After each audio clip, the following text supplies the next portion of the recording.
सो chapter 7 environmental issues हैं जिसमें current affair से रिलेटेड है, इसके लिए सेपरेट करेंगे। Chapter 8 is environmental impact assessment. तो EIA के बारे में पढ़ते हैं। EIA's objective is to foresee the potential environmental problems that would arise out of a proposed development and address them in the project's planning and design stage. Okay, so जो भी potential problem हो सकते हैं उसको foresee करना और उसको address करना at the time of planning and design stage. Notification on EIA is uploaded. EIA of development project is notified by Ministry of Environment, Forest and Climate Change under Environment Protection Act 1986। तो EIA का notification कौन निकालता है? Ministry of environment, forest, climate change under environmental protection act 1986। EIA के phases क्या हैं? तो EIA के फेजेस हैं, पहला स्क्रीनिंग, दूसरा scoping. So first phase of EIA is screening, the second phase is scoping. So in scoping क्या होता है? Scoping is about detailing terms of reference, quantifiable impacts are detailed terms of reference and quantifiable impacts are to be assessed. So scoping में quantifiable जो भी impacts हैं उसको assess किया जाता है। और पहला जो है स्क्रीनिंग में क्या करता है? Screening is done to see whether a project requires environmental clearance as per the statutory notification. ठीक है, स्क्रीनिंग में जो screening criteria is based upon scale of investment, types of development and location of development. So screening के बाद होता है scoping. Scoping में detail terms of reference of EIA को एग्जामिन किया जाता है। ठीक है, और इसका जो भी इम्पैक्ट होगा, क्वान्टिफाइबल इम्पैक्ट होगा, उसको मैग्नीट्यूड, प्रिवेलेंस और फ्रीक्वेंसी एंड ड्यूरेशन के बेसिस पे उसको एसेस किया जाता है। उसके बाद अगला है बेस लाइन कलेक्शन डेटा। इसमें क्या होता है? Existing environmental status of the identified area. अभी जो भी लेट से मुंबई के किसी आउटर इलाके में कोई प्रोजेक्ट आ रहा है तो उस पर्टिकुलर एरिया का एग्जिस्टिंग इन्वायरमेंटल कंडीशन क्या है वो एसेस किया जाता है बेस लाइन डेटा में। ठीक है, उसके बाद आता है चौथा है impact prediction, that is impact on air, water, noise, land, biological organisms के ऊपर क्या इसका इम्पैक्ट होगा। ठीक है, इस इम्पैक्ट का प्रिडिक्शन भी किया जाता है फोर्थ स्टेज में। Then comes assessment of alternatives, delineation of mitigation measures and environmental impact assessment. इसमें क्या होता है कि ऑल्टरनेटिव्स को फाइंड आउट करने की कोशिश करते हैं कि क्या कोई दूसरा ऑल्टरनेटिव्स है इस चीज़ को अचीव करने के लिए। ठीक है, और उसके मिटिगेशन मेजर्स क्या होते हैं, क्या हो सकते हैं, तो ये सब चीज़ को उसमें आइडेंटिफाई करने की कोशिश की जाती है। What are the possible alternatives. ठीक है, and what are the alternate that should be considered if the project is not to be undertaken. So this is the fifth stage. Then sixth is public hearing और public consultation। जो local लोग हैं उनका public hearing और public consultation किया जाता है। Then environmental management plan. Environment management plan में क्या होता है? Delineation of mitigation and compensation measures for all the impacts and delineation of unmitigated impacts. So delineation of mitigated and unmitigated impacts और उसके compensation measures क्या हो सकते हैं, तो इसके लिए environmental management plan. Then comes decision making. Decision making involves consultation between project proponent and the impact assessment authority.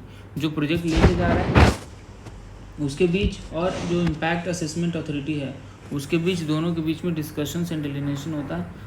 That process is called decision making. Then monitoring the clearance conditions. The last stage is monitoring the clearance condition, that is monitoring during construction and management phase. Construction and management phase के दौरान देखा जाता है कि जो as per plan है वैसा ही project develop हो रहा है कि नहीं। तो टोटल कितने स्टेज हो गए? 9 स्टेजेस। 9 स्टेजेस में EIA साइकिल फंक्शन करता है। तो पहला स्टेज है स्क्रीनिंग। इसमें देखते हैं कि प्रोजेक्ट के अंदर EIA रिक्वायर्ड है क्या। देन सेकेंड स्टेज है स्कोपिंग। इसमें देखते हैं कि डिटेल टर्म्स ऑफ रेफरेंस और इम्पैक्ट्स को असेसमेंट किया जाता है। बेस लाइन कलेक्शन डेटा मतलब आज के डेट पे क्या स्टेटस है, एग्जिस्टिंग इन्वायरमेंटल स्टेटस क्या है।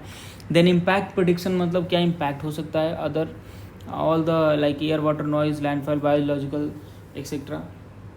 फिर देखते हैं कि जो फिफ्थ स्टेज है उसमें देखते हैं कि assessment of alternatives and delineation of mitigation measures.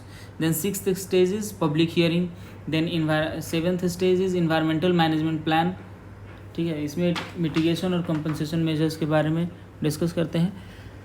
Then is eighth stage is decision making, it involves consultation between project proponent and the impact assessment authority. Then ninth stage is monitoring and clearance condition. So these are the phases of EIA। EIA ministry of environment forest and climate change के तहत notified होता है और under environment protection act 1986। अब आते हैं salient features of 2006 amendment. इसके क्या मेन फीचर्स हैं 2006 अमेंडमेंट के। तो कैटेगरी, पहला तो यह है कि कैटेगरी ऑफ प्रोजेक्ट, कैटेगरी मतलब कैटेगराइजेशन ऑफ प्रोजेक्ट की कैटेगराइजेशन किया गया है। इसमें आता है category A project and then category B project. ठीक है, जो कैटेगरी ए प्रोजेक्ट है that requires mandatory environmental clearance and thus we do not undergo the screening process in category A stage. Okay, so category A stage में तो mandatory clearance चाहिए, इसके लिए screening इसमें नहीं किया जाता है। जो कैटेगरी बी है वो स्क्रीनिंग प्रोसेस अंडरगो करती है, मतलब उसमें देखा जाता है कि क्या इसमें EIA रिक्वायर्ड है क्या, right. So category A project is appraised at national level and clearance is also given at national level only. Then category B projects जो हैं वो उसमें अप्रेजल स्टेट लेवल पे होता है, क्लियरेंस भी स्टेट लेवल पे दिया जाता है। ठीक है, उसके बाद आते हैं कैटेगरी बी में जो स्क्रीनिंग के दौरान दो तरह की कैटेगरी निकलती है, category B1 and category B2। Category B1 requires mandatory EIA, category B2 do not require EIA। Then अभी EIA नोटिफिकेशन 2020 ये ड्राफ्ट फेज में था तो इसको हम नहीं पढ़ेंगे। देन कंपोनेंट्स ऑफ EIA के कंपोनेंट क्या हैं। Comprehensive EIA collects data of all 4 season. So EIA के चारों सीजन में का डेटा कलेक्ट करता है जो कॉम्प्रिहेंसिव EIA होगा। दूसरा है रैपिड EIA, जो रैपिड EIA है that collects data for only 1 season. Okay, then components क्या हो सकते हैं इन EIA के, air environment, noise environment, water environment, biological environment, land environment. तो हर एक एस्पेक्ट को असेस किया जाता है कि उसके ऊपर क्या इम्पैक्ट होगा। Socio economic and health environment, risk assessment, environment management plan.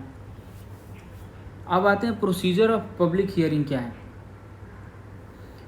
So notice by state pollution control board.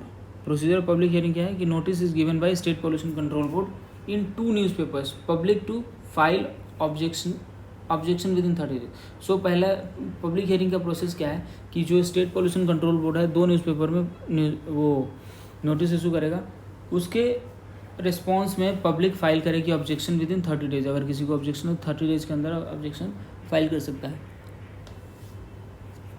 Oral या रिटन सजेशन भी दे सकता है स्टेट पॉल्यूशन कंट्रोल बोर्ड को। उसके बाद फिर composition of public hearing panel. जो पब्लिक हियरिंग पैनल होगा उसमें कौन कौन रहेगा, स्टेट पॉल्यूशन कंट्रोल बोर्ड का रिप्रेजेंटेटिव, डिप्यूटी कलेक्टर या उसका रिप्रेजेंटेटिव, स्टेट गवर्नमेंट का representative, state government environment dealing department, जो स्टेट गवर्नमेंट के अंदर इन्वायरमेंट डीलिंग डिपार्टमेंट है उसका representative, maximum 3% of local bodies that is panchayat या म्यूनसिपल के मैक्सिमम 3 लोग हो सकते हैं, और maximum 3 senior citizens nominated by district collector. ठीक है, तो 3 सीनियर सिटीजन, 3 लोकल बॉडी के मेंबर, एक स्टेट गवर्नमेंट का इन्वायरमेंट डीलिंग डिपार्टमेंट, एक स्टेट गवर्नमेंट का रिप्रेजेंटेटिव, डिप्यूटी कलेक्टर उसका रिप्रेजेंटेटिव और SPCB के रिप्रेजेंटेटिव। तो 7 मतलब 3 + 3 6 और 4 10 मेंबर होते हैं पब्लिक हियरिंग पैनल के अंदर। ड्रॉबैक क्या है, इसके सजेशंस क्या हैं। तो इसके ड्रॉबैक तो हैं कि इसकी applicability, there are several projects with significant environmental impact but वो कि एग्जेम्प्ट हैं। तो दूसरा ड्रॉबैक क्या है कि एक composition of expert committee and standards, it is being find that the team found for conducting EI studies is lacking the expertise.